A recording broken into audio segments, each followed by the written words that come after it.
David Chase, admit it, this movie is kind of a visit to your adolescence, isn't it? You're a wannabe member of a rock band when you were growing up, right? Wannabe is the key. And band is not the key. Band is too generous. We were four friends who played together a lot, but we never played a gig for anybody. We never even played a dance. We talked about it all the time. We plotted, we talked, we dreamed, we played, we jammed, but we didn't really take any steps necessary. We did make a demo at one point, but one of us who was supposed to be involved with that pulled out of it. So we never really got serious, even though we took it very seriously. Did you write some songs that you might have considered putting in this movie, or no? I think part of our repertoire, we used to do that Stone song called Heart of Stone. And I think I considered putting that in this movie. Does John yearn mostly to become a musician, or is he mostly trying to get out of New Jersey, or is it really both? This young man rebelling against the old world and trying to find a new place in the music. I think he's very much caught up in the music, and very much his life is changed by the music.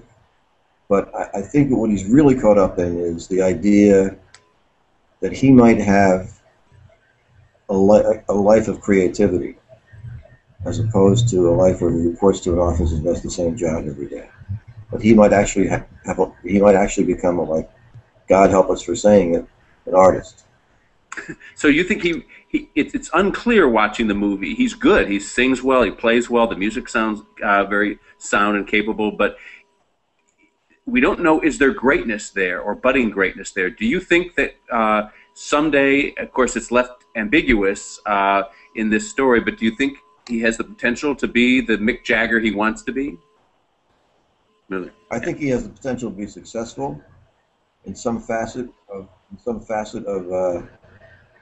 music or entertainment, but no, not Mick Jagger. An amusing subplot in this film is his relationship with his father, which is very realistic to those of us who grew up in the 60s, because it wasn't just a battle between the generations then. It was a battle between the old world and the new, between the old Lawrence Welk, Dwight Eisenhower world against this new invasion of rock and roll. And in the father-son story here, it gets pretty heated. Was that similar to what you experienced yourself growing up? Very much so. I mean, my father and I had these same arguments that you see in the movie. He didn't really care that much about rock and roll. He wasn't like anti-rock and roll. I mean, he was, but he didn't voice that very often. And he didn't really concern himself so much with drugs and dope. What he was really concerned about was the way I looked. The shame that I would bring on the family because of my appearance. Because he was a first-generation Italian. His parents had been immigrants. And he wanted me to look like I was, going to Princeton. Right.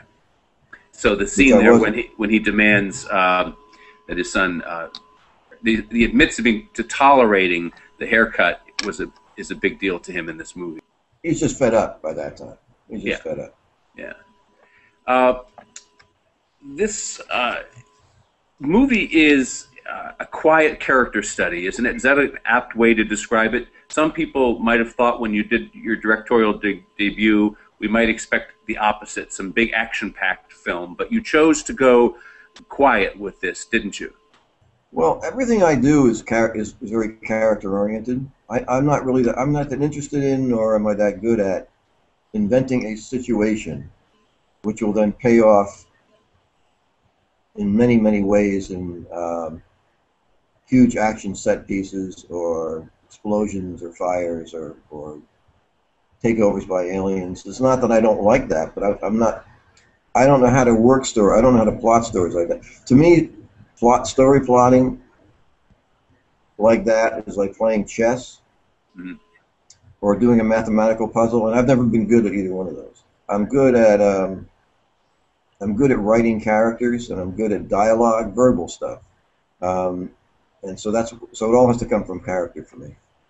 And I mean, even if I had done a quote unquote a different kind of tougher, harder edged thriller, let's say, which all my friends said I should have done it, Even if I had done that, it probably would have been very character-driven.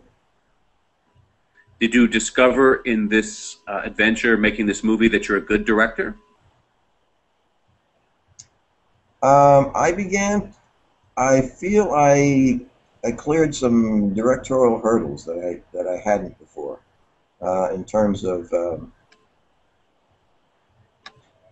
camera. Yeah, I believe that I made some progress in how to tell a story visually. Would you do it again, or was once enough in this case? It's not over yet. It's not over yet. I would like to do it again. I would like to do it again. I don't know what exactly I'd like to do. I'm torn between doing even a smaller movie than this Hmm. and doing something a little more than like you were talking about. Smaller movies are, well, they're obviously they're more intimate, even in the making, and there's less worry on everybody's part that things could go wrong. I mean, the more a financier spends on a movie, the more nervous he is about every day's goods.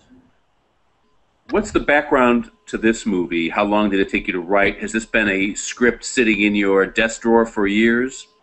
No, no, it was